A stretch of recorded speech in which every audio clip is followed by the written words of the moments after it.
Ele é a boa nova. Ele é o Evangelho vivo. Ele é a salvação.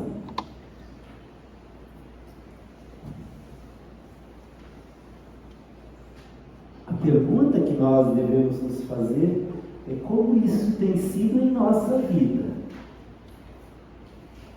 Ele é a salvação, Ele é o que nos faz viver, é nele que brota a nossa esperança.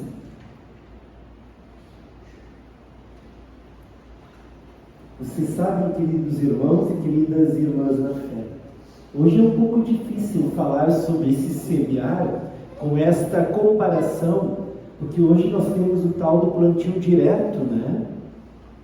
Já é uma agricultura de precisão. Agricultura de precisão. Não se perde mais nenhum espaço. E nem tempo. Diferentemente do tempo de Jesus. O máximo da mecanização que se tinha, depois de um tempo, até na nossa talvez infância, de quem já passou dos 50 anos, como é o meu caso, era a agricultura de precisão daquela máquina. Lembra aquela de... Mas mesmo assim caiu um monte de sementes, né? É ali que Jesus Cristo se espelha. Nas mãos da gente, mas por intermédio das mãos do Senhor. Nós somos os semeadores também agora. Cada um podia refletir.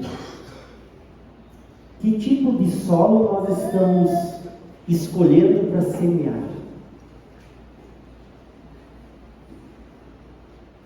Ou será que poderíamos nos perguntar, devemos escolher o solo? Não.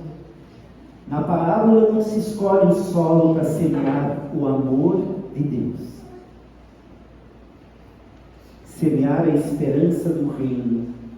Semear a justiça e a verdade. Não se escolhe. Porque quem semeia, quem espalha a semente, semeia sem se preocupar em julgar antes de semear. Veja o texto: pedras, espinhos, beira da estrada, não importa o lugar. Nós somos convidados a sermos porta-vozes e semeadores do Evangelho, não importa onde. Lembro de uma pequena história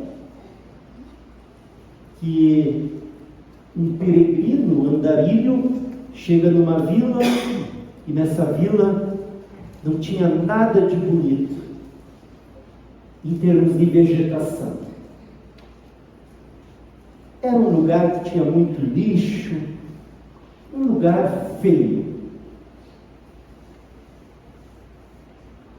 E esse andarilho senta com algumas pessoas e começa a falar, tal qual Jesus, sobre um lugar bonito. E de que lá existia uma flor que, inclusive, quando ela já estava ali desabrochada, ela olhava para o sol, se virava para o sol. Já podemos imaginar qual era. Ele disse: na próxima vez que eu vier, eu vou trazer essa flor, que vocês vão ver. E ele traz dentro de sua mochila.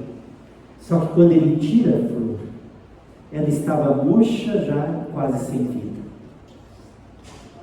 Todos chamam ele de mentiroso, e ele joga e arranca uma flor da mão dele e joga no chão. Uma criança que ali estava, uma garotinha, uma menina, escutou com atenção, porque nesse solo existem pedras, existem espinhos, mas também tem a parte fértil.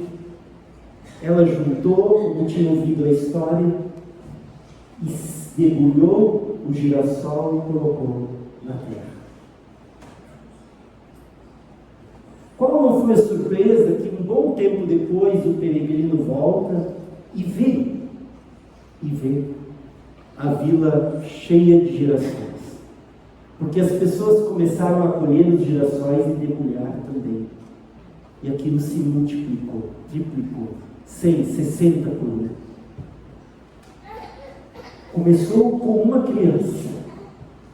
Se nós pensarmos em Jesus, começou em Belém. Quando ele nasce ali na simplicidade, no meio do lixo do mundo, que eram as maldades, a violência, e ali começou a frutificar. Para o cristão não existe isso deixar para o outro.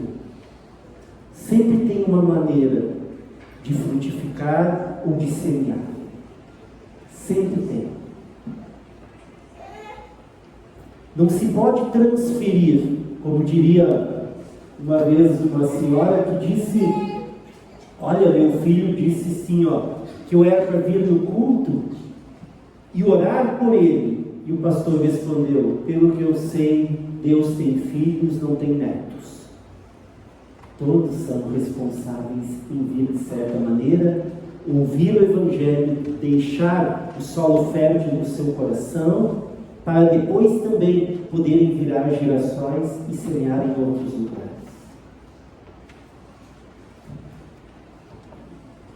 Também poderíamos nos perguntar na comunidade.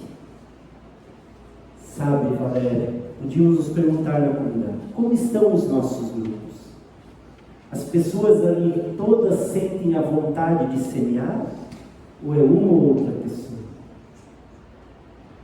Na nossa casa, precisa ser só o pai e a mãe? Ou pode ser também os filhos, o avô e a avó? Todos podem falar da boa nova da salvação.